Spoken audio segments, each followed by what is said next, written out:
Kakak di saat adiknya tertidur, mengarahkan ujung pensil ke mata adiknya. Tunggu setelah kakak pergi. Adik tiba-tiba membuka matanya.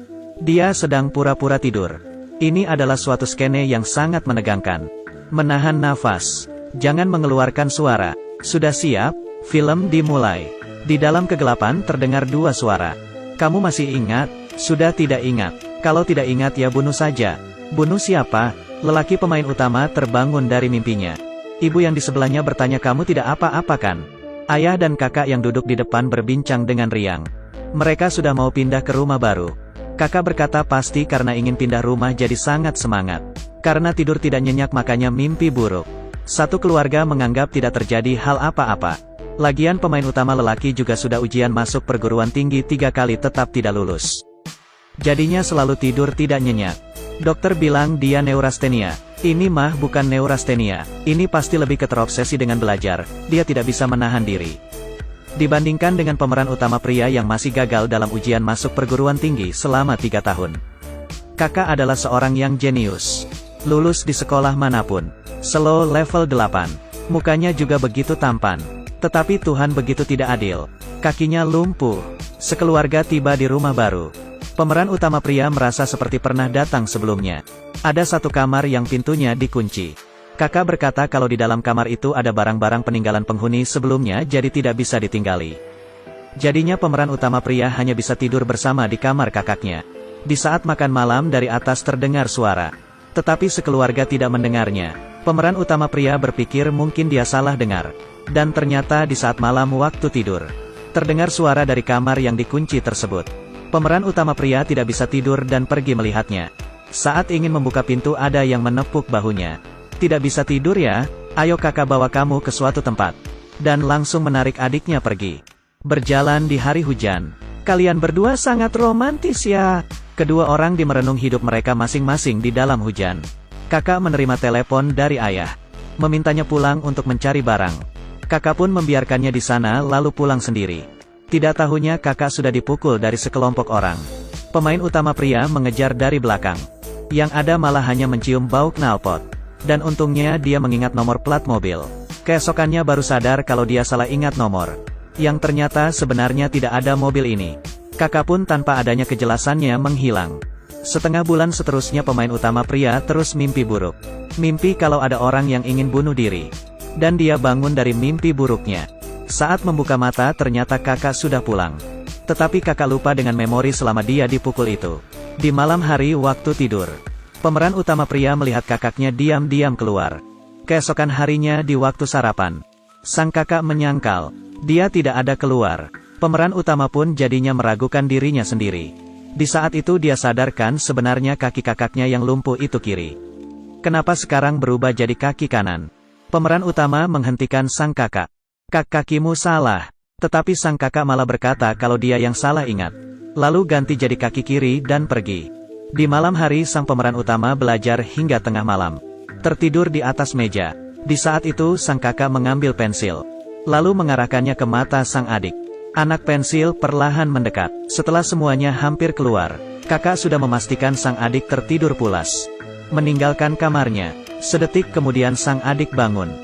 Tadi itu hanya pura-pura tidur dan mengikutinya keluar. Menyadari kalau sang kakak berubah menjadi sosok lain.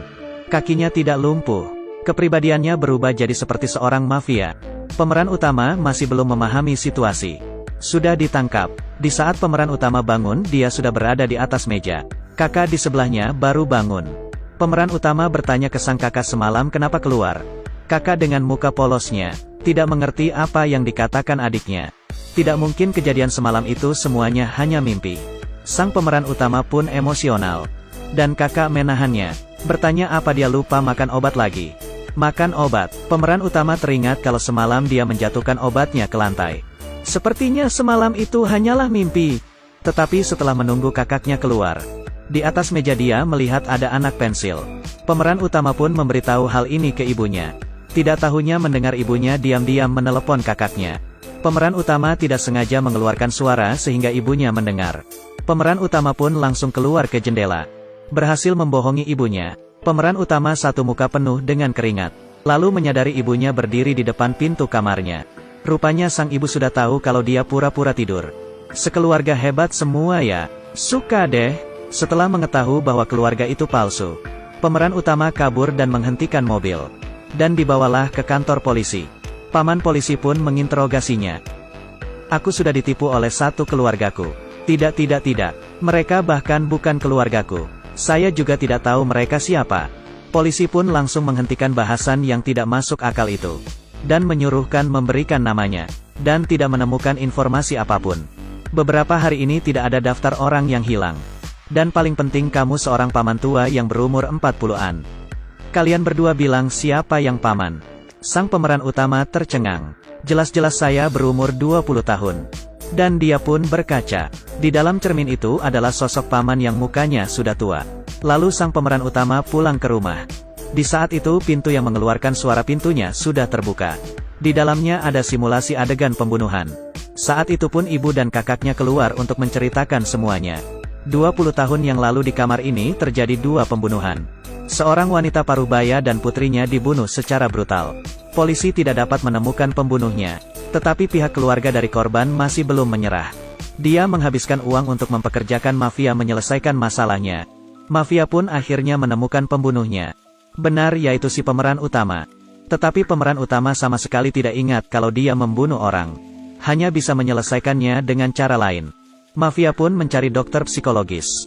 Dokter mengatakan penyakit sang pemeran utama ini amnesia selektif. Dokter pun menidurkan sang pemeran utama. Semuanya pura-pura menjadi keluarganya. Mengarahkannya untuk mengingat semua. Beberapa orang masuk ke kamar tempat kejadian. Menyiapkan TKP.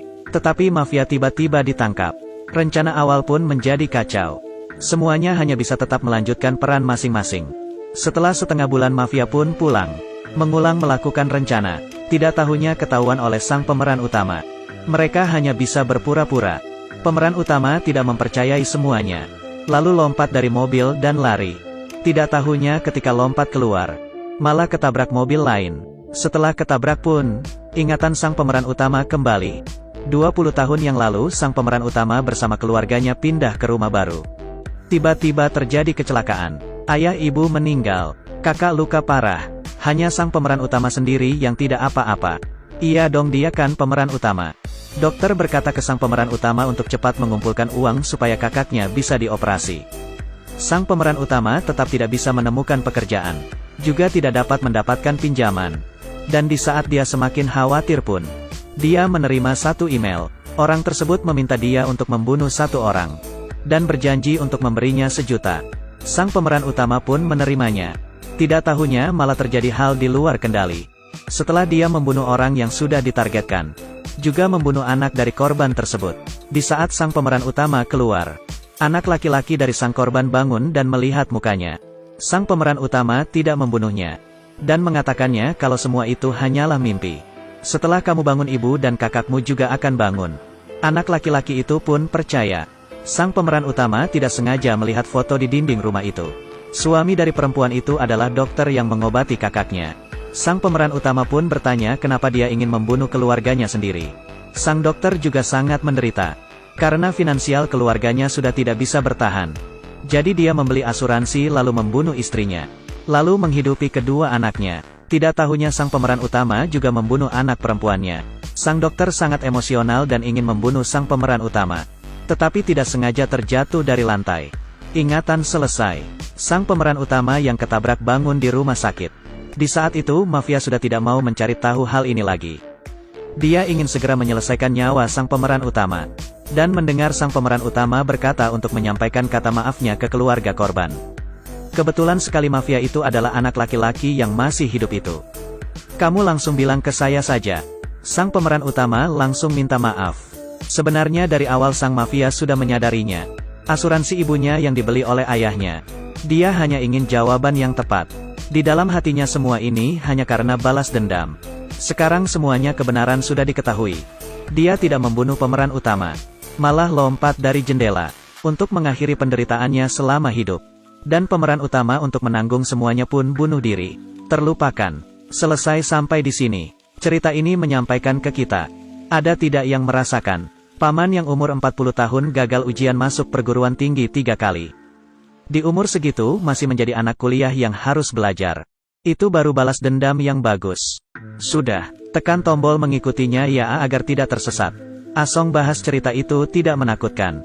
Sampai jumpa semuanya.